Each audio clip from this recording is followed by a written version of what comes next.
Welcome back to Clean News MP. चलिए देखते हैं मध्य प्रदेश की 25 फटाफट बड़ी खबरों को। इससे पहले आप न्यूज को कहां से देख रहे हैं हमें कमेंट में बताना बिल्कुल ना भूलें। साथ ही हमारे फेसबुक पेज को भी फॉलो करें। फेसबुक पेज का लिंक डिस्क्रिप्शन में दिया गया है। राज्य मंत्री की किसानों के लिए बड़े निर्देश, खाते में ट्रांसफर होगी राशि, करोड़ों को मिलेगा लाभ।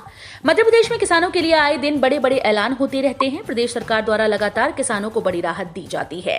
इसी बीच अब उद्यानिकी एवं खाद्य प्रसंस्करण राज्य मंत्री भरत सिंह कुशवाहा का बड़ा बयान सामने आया।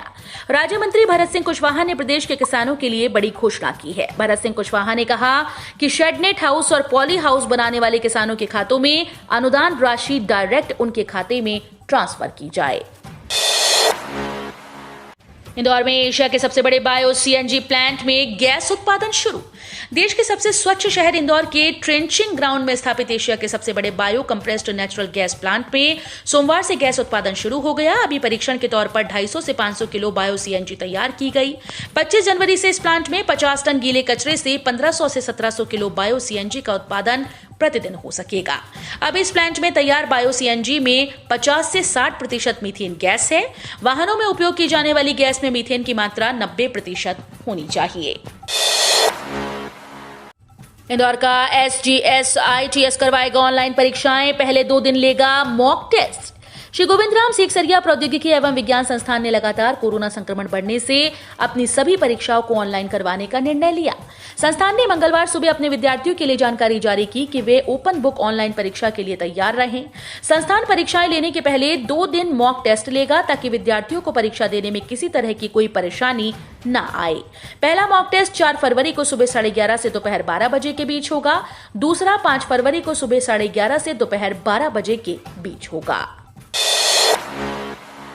पंजीकृत किसानों से धान खरीदने का समय बढ़ाकर किया जाए 10 फरवरी। संयुक्त किसान मोर्चा के तत्वावधान में किसानों ने मुख्यमंत्री शिवराज सिंह चौहान को संबोधित ज्ञापन कलेक्टर को सौंपा। ज्ञापन में पंजीकृत किसानों से धान खरीदे किए जाने का समय 10 फरवरी तक बढ़ाने की मांग की। संयुक्त किसान मोर्चा के जिला अध्यक्ष पीआर इनवाती ने कहा कि बेमौसम बरसात और ओलावृष्टि से किसानों के फसलों को हुए नुकसान का शीघ्र सर्वेक्षण किया जाए। प्रभावित किसानों को 50,000 रुपए प्रति हेक्टेयर के मान से मुआवजा दिया जाए। शिवराज के मंत्री ने पीएम मोदी को बताया भगवान, कहा राम और कृष्ण के अवतार। मध्य प्रदेश के कृषि मंत्री और भाजपा नेता कमल पटेल ने कहा कि कांग्रेस द्वारा किए गए अत्याचार, भ्रष्टाचार और देश की संस्कृति के विनाश से बने निराशा के माहौल को खत्म करने के लिए भगवान राम और कृष्ण की तरह प्रधानमंत्री नरेंद्र मोदी का भगवान के अवतार के रूप में जन्म हुआ है। हरदा में पत्रकारों से बात करते हुए पटेल ने ये बात कही। पटेल ने कहा कि प्रधानमंत्री मोदी द्वारा पूरे किए गए कार्य जैसे भारत को विश्व गुरु बनने की राह पर ले जाना, देश को भ्रष्टाचार से मुक्त करना और लोक कल्याण सुनिश्चित करना एक सामान्य व्यक्ति के द्वारा पूरे नहीं किए जा सकते। इन पदों पर भर्ती के लिए 23 जनवरी लास्ट डेट, जल्द करें अप्लाई, जाने आयु पात्रता। मध्य प्रदेश में युवाओं के लिए सरकारी नौकरी पाने का सुनहरा मौका है। मध्य प्रदेश लोक सेवा आयोग के तहत कंप्यूटर प्रोग्रामर के पदों पर भर्ती निकाली, जिसके आवेदन की प्रक्रिया जारी है और लास्ट डेट 23 जनवरी 2022 है। इच्छुक उम्मीदवार एमपीपीएससी की आधिकारिक वेबसाइट पर जाकर नोटिफिकेशन देख सकते हैं और अप्लाई कर सकते हैं। मध्य प्रदेश में ऑफलाइन होंगी कॉलेजेस की परीक्षाएं, जानिए गृह मंत्री डॉक्टर नरोत्तम मिश्रा ने इस संदर्भ में और क्या कहा। मध्य प्रदेश में कॉलेजेस की परीक्षाएं ऑफलाइन होंगी, इस बात के संकेत प्रदेश के गृह मंत्री डॉक्टर नरोत्तम मिश्रा ने दिए। उन्होंने कहा कि अधिकांश कॉलेज विद्यार्थियों को कोरोना टीका लग चुका है। इसके अलावा एक बार में 300 परीक्षार्थी बैठते हैं, तो पर्याप्त स्पेस के साथ कोरोना गाइडलाइन का पालन कराते हुए ऑफलाइन परीक्षाएं कराई जा सकती हैं। भोपाल बिलासपुर एक्सप्रेस 22 से 31 जनवरी तक 10 दिन तक नहीं चलेगी। भोपाल से बिलासपुर के बीच चलने वाली भोपाल बिलासपुर एक्सप्रेस 22 जनवरी से 31 जनवरी तक 10 दिन नहीं चलेगी। इसके अलावा रानी कमलापति रेलवे से संतरागाछी के बीच चलने वाली हमसफर एक्सप्रेस को भी एक दिन के लिए निरस्त किया जाएगा। दोनों को बिलासपुर रेल मंडल में चल रही पटरी जोड़ने के कामों के चलते निरस्त किया है। ट्रेन 18235 भोपाल बिलासपुर एक्सप्रेस 22 से 30 जनवरी तक और ट्रेन 18236 बिलासपुर भोपाल एक्सप्रेस 23 से 31 जनवरी तक निरस्त रहेगी। राज्य सरकार किसानों की पूरी धान खरीदेगी, कृषि मंत्री कमल पटेल। मध्य प्रदेश के कृषि मंत्री कमल पटेल आज एक दिवसीय दौरे पर जबलपुर पहुंचे, जहां उन्होंने स्वामी राघव देवाचार्य महाराज के जन्म दिवस पर सगड़ा में आयोजित एक कार्यक्रम में शामिल हुए। इस दौरान कृषि मंत्री कमल पटेल ने स्वामी राघव देवाचार्य जी का आशीर्वाद लिया। जबलपुर प्रवास पर कृषि मंत्री कमल पटेल ने बताया कि किसानों की मांग पर धान खरीदी की तारीख बढ़ा दी गई है। अब पूरे प्रदेश में 20 जनवरी तक धान खरीदी होगी। औद्योगिक क्षेत्र का प्रदूषण खत्म करने 7.5 एकड़ में बनाएंगे सघन वन। आबोहवा सुधारने को लेकर किए जा रहे प्रयासों के बीच अब शहर के सबसे बड़े सांवेर रोड औद्योगिक क्षेत्र के उद्योगों से निकलने वाले खतरनाक धुएं का असर खत्म करने के लिए करीब 7.5 एकड़ हिस्से में सघन रूप से पेड़ लगाए जाएंगे। जिला उद्योग केंद्र से जुड़ी शासकीय जमीन सहित कुछ उद्योगपति भी इसके लिए अपनी जमीन दे रहे हैं। जिन सरकारी जमीनों पर कब्जे किए गए उनके खिलाफ भी निगम जल्द कार्रवाई शुरू करने जा रहा है। सांवेर रोड के सेक्टर A, D, E व C में डेंस फॉरेस्ट के लिए जमीन चिन्हित की गई है। सर्द हवाओं से कांपा प्रदेश, इस महीने का सबसे कम तापमान दर्ज। पहाड़ी राज्यों में बर्फबारी के बाद आ रही सर्द हवा से शहर ठिठुर गया है। कई दिनों से लगातार सामान्य से नीचे चल रहा पारा फिर से 8.6 डिग्री सेल्सियस पर पहुंच गया। पारे के सामान्य से 2 डिग्री नीचे बने रहने से दिन भर हवा में गलन बनी रही। इससे पहले 3 जनवरी को भी शहर में न्यूनतम तापमान 8.6 डिग्री सेल्सियस रिकॉर्ड किया गया था। बिजली कंपनीज की ठगी, उपभोक्ताओं को ऐसे चूना लगा रही सरकार। कांग्रेस के महिला विंग की प्रदेश उपाध्यक्ष नूरी खान ने इस मामले को लेकर मंगलवार को प्रदर्शन किया। बड़ी संख्या में कांग्रेस कार्यकर्ताओं के साथ वे बिजली कंपनी के कार्यालय पहुंची और मनमाने बिजली बिल भेजने का आरोप लगाते हुए इसका विरोध जताया। कांग्रेस कार्यकर्ताओं में ज्यादातर महिला कार्यकर्ता शामिल थीं। कांग्रेसियों ने जमकर नारेबाजी की और कार्यालय का घेराव किया। 62 कॉलोनीज ही हो सकेंगी वैध, इंदौर में नहीं बनेंगे लाइसेंस। अवैध कॉलोनियों को वैध करने के साथ ही कॉलोनाइजेशन के संबंध में भी नगरीय विकास एवं आवास मंत्रालय ने महत्वपूर्ण परिवर्तन किए हैं। गजट नोटिफिकेशन के जरिए नियमों में किए गए संशोधनों को लागू भी कर दिया गया। अब 31 दिसंबर 2016 से पूर्व अस्तित्व में आई अवैध कॉलोनीज को ही वैध किया जाएगा। वहीं 10% मकान बने होने की अनिवार्यता भी समाप्त कर दी गई है। बजट 2022 किसानों की आय को बढ़ावा देने के लिए सरकार कर सकती है बड़ी घोषणा। किसानों को आय को बढ़ाने के लिए केंद्र सरकार कृषि में मूल्यवर्धन को प्रोत्साहित करने के लिए एक योजना तैयार कर रही है। पिछले साल के अंत में कृषि कानूनों को वापस लेने के बाद भी क्षेत्र का विकास सुनिश्चित करने के लिए सरकार ये योजना बना रही है। अधिकारियों के हवाले से ईटी ने बताया कि पूरी योजना का मकसद वैल्यू में बढ़ोतरी और बैकवर्ड लिंकेज को प्रोत्साहित करना है। मार्च से पहले फटाफट कर लें ये काम, केंद्र सरकार सीधे खाते में भेजेगी पूरे 10,000 रुपए। केंद्र सरकार ने देश के गरीबों के लिए कई खास तरह की योजनाएं शुरू की। आज हम आपको केंद्र सरकार की एक ऐसी योजना के बारे में बताएंगे जिसमें सरकार जरूरतमंद लोगों को पूरे 10,000 रुपए दे रही है। केंद्र सरकार की इस स्कीम का नाम पीएम स्वनिधि योजना है, जिसके तहत सरकार स्ट्रीट वेंडर्स को 10,000 रुपए लोन के रूप में दे रही है। इस लोन के लिए आपको कोई गारंटी देने की भी जरूरत नहीं। वहीं अगर आप लोन की राशि के समय पर वापस कर देते हैं तो आपको सरकार की तरफ से सब्सिडी की भी सुविधा मिलेगी। एनपीएस सब्सक्राइबर्स को टैक्स में मिल सकती है बड़ी छूट, फंड पर आपको पूरा अधिकार दे सकती है सरकार। केंद्र सरकार बजट 2022 में 3 साल की लॉक इन पीरियड वाली एफडी पर टैक्स छूट देने के साथ एनपीएस सब्सक्राइबर्स को बड़ी राहत दे सकती है।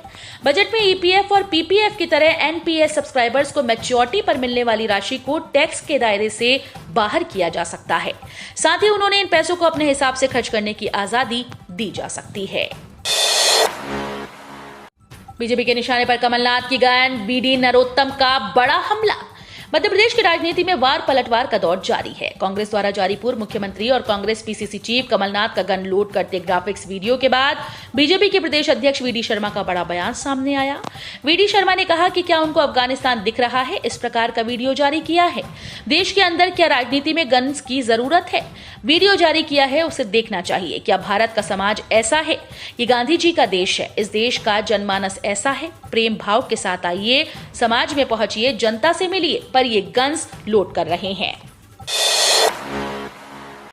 वित्त मंत्री ने प्रेस कॉन्फ्रेंस में उठाया एंट्रिक्स देवास का मुद्दा। कहा यूपीए सरकार ने देश के साथ की धोखाधड़ी। केंद्रीय वित्त मंत्री निर्मला सीतारमण ने नई दिल्ली स्थित मीडिया सेंटर में प्रेस कॉन्फ्रेंस की। उन्होंने एंट्रिक्स देवास मुद्दे पर सरकार का पक्ष रखा। उन्होंने कहा कि मैं देवास एंट्रिक्स मुद्दे पर सुप्रीम कोर्ट के फैसले पर बात करना चाहती हूं। सुप्रीम कोर्ट ने व्यापक आदेश दिया है। यूपीए ने 2011 में यह सौदा रद्द कर दिया था। यह धोखाधड़ी का सौदा था। सुप्रीम कोर्ट के आदेश से पता चलता है कि कैसे यूपीए सरकार गलत कामों में लिप्त थी। एंट्रिक्स देवास सौदा राष्ट्रीय सुरक्षा के खिलाफ था। हाईकोर्ट ने गाजियाबाद के आर्य समाज मंदिर के प्रतिनिधि को किया तलब। उत्तर प्रदेश के गाजियाबाद स्थित आर्य समाज मंदिर के संचालकों की मुश्किलें बढ़ सकती हैं। मध्य प्रदेश हाईकोर्ट की ग्वालियर खंडपीठ ने आर्य समाज मंदिर में हुए मतांतरण मामले को स्वतः संज्ञान में लिया। मंदिर के प्रतिनिधि को नोटिस जारी कर व्यक्तिगत रूप से तलब किया। याचिका की सुनवाई 7 मार्च को संभावित है। याचिकाकर्ता अपनी याचिका को वापस लेना चाहता था, लेकिन कोर्ट ने याचिका को वापस करने से इनकार कर दिया। नकली सूरज के बाद चीन ने बनाया नकली चांद, जहां ग्रेविटी पूरी तरह से खत्म हो गई। नकली सूरज के बाद चीन ने नकली चांद भी बना लिया। नकली चांद बनाने के पीछे आप गुरुत्वाकर्षण से संबंधित एक प्रयोग करना था, जिसमें नकली चांद से ग्रेविटी पूरी तरह से खत्म हो जाती है। इसमें चुंबकीय शक्ति की परख की गई ताकि भविष्य में चुंबकीय शक्ति से चलने वाले यान और यातायात के नए तरीके खोजें और चांद पर इंसानी बस्ती बना सके। चीन के वैज्ञानिकों ने अभी एक छोटा सा प्रयोग किया है। इसके बाद इस साल के अंत तक एक ताकतवर चुंबकीय शक्ति वाला वैक्यूम चैम्बर बनाएगा। भाषण के बीच में रुका टेलीप्रॉम्प्टर तो इधर उधर देखने लगे पीएम नरेंद्र मोदी। लोग बोले इसलिए नहीं करते हैं प्रेस कॉन्फ्रेंस। प्रधानमंत्री नरेंद्र मोदी सोमवार को विश्व आर्थिक मंच के दावोस एजेंडे को संबोधित कर रहे थे। अपने भाषण के दौरान ही वो कुछ क्षण के लिए रुक गए। इसको लेकर सोशल मीडिया पर लोग चुटकी लेने लगे। कांग्रेस सांसद राहुल गांधी से लेकर आम सोशल मीडिया यूजर तक इस वीडियो पर अपनी प्रतिक्रिया देने लगे। दरअसल पीएम नरेंद्र मोदी अपनी बात को मंच पर रख रहे थे। इस दौरान उन्होंने कहा कि हम भारतीयों का टेम्परामेंट, हम भारतीयों का टैलेंट। इसी बीच वो कुछ देर के लिए रुक गए और इधर उधर देखने लगे। उनके कार्यक्रम की एक क्लिप सोशल मीडिया पर वायरल हो गई। इंदौर कलेक्टर ने दिए निर्देश, कोरोना से बचाव के लिए सभी अधिकारी कर्मचारी लगवाएं सावधानी का तीसरा डोज। कोरोना संक्रमण से बचाव के लिए सभी अधिकारी कर्मचारी अनिवार्य रूप से कोरोना टीके का तीसरा सावधानी प्रिकॉशन डोज लगवाएं। निर्धारित तिथि पर यह टीका लगाने के लिए जिला पंचायत में शासकीय सेवकों के लिए विशेष व्यवस्था की गई। सभी कार्यालय प्रमुख इस कार्य की निगरानी करें कि उनके कार्यालय के सभी कर्मचारियों को निर्धारित तिथि में प्रिकॉशन डोज लग चुकी है। देश की कुल इकोनॉमिक गतिविधियों में आई मजबूती बरकरार। रिजर्व बैंक ऑफ इंडिया ने भारत की कुल आर्थिक गतिविधियां बैंक लोन में तेजी और उपभोक्ता विश्वास में सुधार आने से मजबूत बनी हुई हैं और ओमिक्रॉन की एक लहर के बजाय अचानक आई बाढ़ ही रहने की उम्मीद से भविष्य की संभावनाएं सुधरी हैं। कोरोना वायरस ने जारी किया बुलेटिन। आरबीआई के जारी बुलेटिन में अर्थव्यवस्था की स्थिति पर प्रकाशित लेख के मुताबिक कोरोना वायरस के नए स्वरूप ओमिक्रॉन के बारे में ब्रिटेन एवं दक्षिण अफ्रीका के आंकड़े इसे 66 से 80% तक कम घातक बता रहे हैं, जिसमें अस्पताल में भर्ती कराने की जरूरत भी कम पड़ रही है। एमपी में घरेलू हिंसा पीड़िता को 4 लाख तक की मदद। मध्य प्रदेश में अब घरेलू हिंसा से पीड़ित बालिका या महिला को सरकार से 4 लाख रुपए तक की आर्थिक मदद मिलेगी। इसके लिए प्रदेश में घरेलू हिंसा सहायता योजना लागू की जाएगी। मंगलवार को मुख्यमंत्री शिवराज सिंह चौहान की अध्यक्षता में हुई कैबिनेट की बैठक में ये निर्णय लिया गया। सरकार दे रही फ्री सोलर के साथ ही लाखों कमाने का मौका। जाने किस किस को मिलेगा फायदा। पीएम फ्री सोलर पैनल योजना के तहत किसानों को सब्सिडी पर सोलर पैनल मिलते हैं, जिससे वे बिजली बना सकते हैं। जरूरत भर बिजली का इस्तेमाल कर बाकी की बिजली को बेचकर पैसा कमा सकते हैं। इस योजना के तहत 20 लाख किसानों को सोलर पंप लगाने में मदद दी जाएगी। 15 लाख किसानों को ग्रिड से जुड़े सोलर पंप लगाने के लिए धन मुहैया कराया जाएगा। इस योजना पर सरकार ने 34,422 करोड़ रुपए खर्च करने का ऐलान किया है। तो ये थी आज की 25 फटाफट बड़ी खबरें। अगर आपको न्यूज पसंद आई हो तो वीडियो को लाइक और शेयर जरूर करें। धन्यवाद।